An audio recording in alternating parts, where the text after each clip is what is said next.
Welcome to the complete guide on how to get a thicker lawn this year.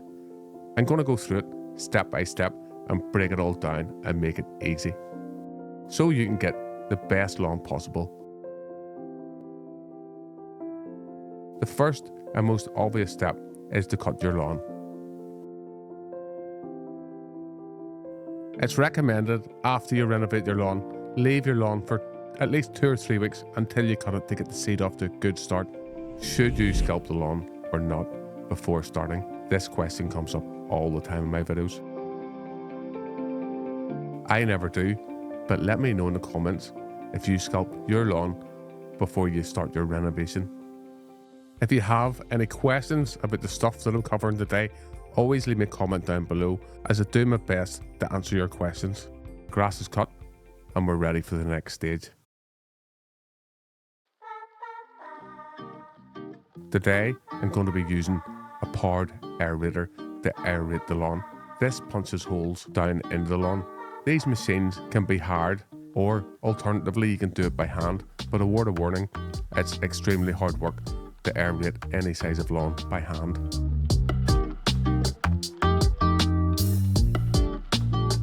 We aerate lawns because over time your soil gets compacted. Think of it getting squished together. A little fun fact, roots need air primarily for respiration. This process allows them to convert oxygen and sugars into energy, which is vital for their growth and overall health of the plant. Without adequate air, roots cannot efficiently absorb nutrients and water, and this is going to lead to a poor lawn. This side lawn is just the same as the one at the front. It's full of clay. How does this compare to your lawn? Let me know down in the comments below.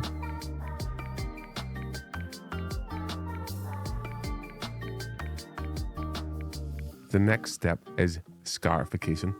The main reason for scarification is to remove moss and thatch from your lawn. It's also very good at creating a seed bed that's going to come next whenever we overseed the lawn. Doing the scarification afterwards is better as it helps break up the cores. This is something that comes up a lot on my videos and I'm going to explain to you why we do it like this. I like to think of it as nutrient recycling. It adds the nutrients back down into the soil. Imagine your lawn is like a jungle but super tiny. All the action happens on a scale that we can't see. In the cores that we're pulling out of the ground from the aeration, there's a whole world of microorganisms living in them. Bacteria, fungi, protozoa, nematodes. So breaking up those cores and spreading them around is like spreading love and returning all those helpful microorganisms and nutrients back down into the soil. All this debris is called thatch. Thatch is just the organic layer that your lawn naturally creates. Thatch is like a messy layer of old leaves, grass clippings and all that other stuff that piles up between the grass and the soil of your lawn.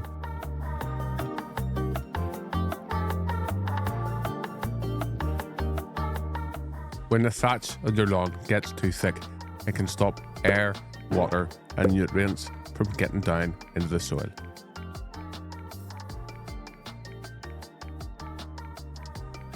That's all the debris cleaned off the lawn.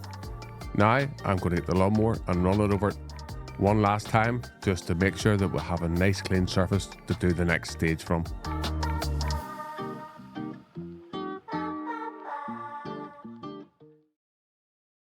The next step is overseeding. We're going to use the fertilizer spreader to put the seed on. If you didn't have one of these, you could put it on by hand. Although it's not going to be very accurate if you do that. What rate do I need to put the seed on at? And the best person to talk to is the people that you buy the seed off, as different seeds have different rates. Whichever way you choose, measure out your area, weigh out your seeds, and then spread your seeds over that area. The lines created from the scarification makes seeding brilliant as the seed falls into those lines, and over time those lines close over and it gives the seed somewhere safe to grow.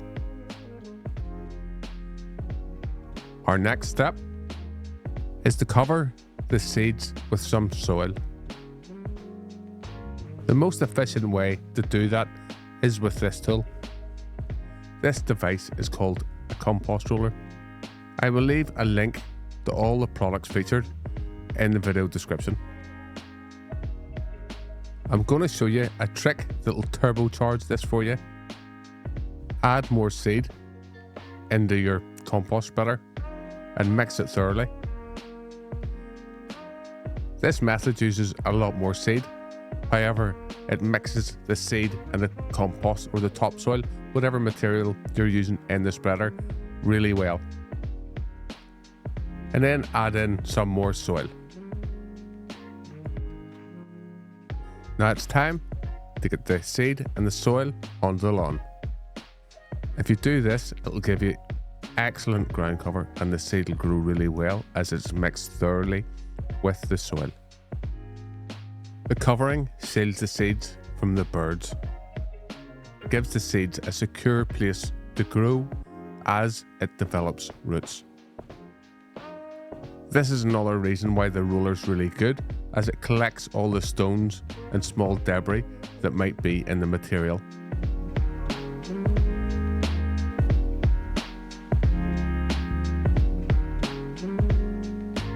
For any beginners watching this, this is how to water a newly renovated lawn. Watering your lawn is like caring for a tiny baby plant.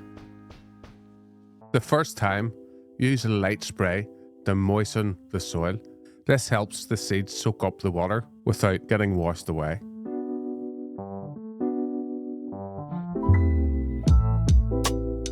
Water them often, at least once or twice a day, to make sure the soil stays damp but not soggy. The best times to water are early in the morning or late in the afternoon or early evening.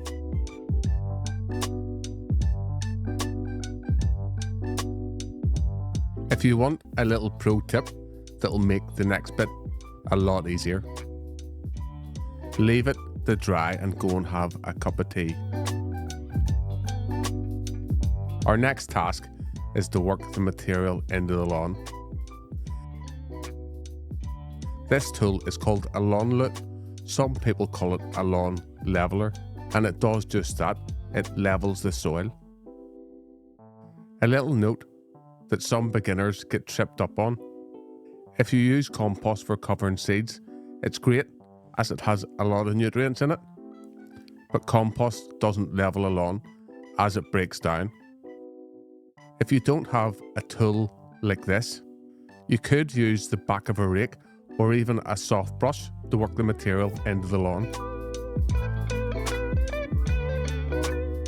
Don't skip this step, as your lawn will take longer to recover. Keep going over the lawn until the material is worked into the lawn.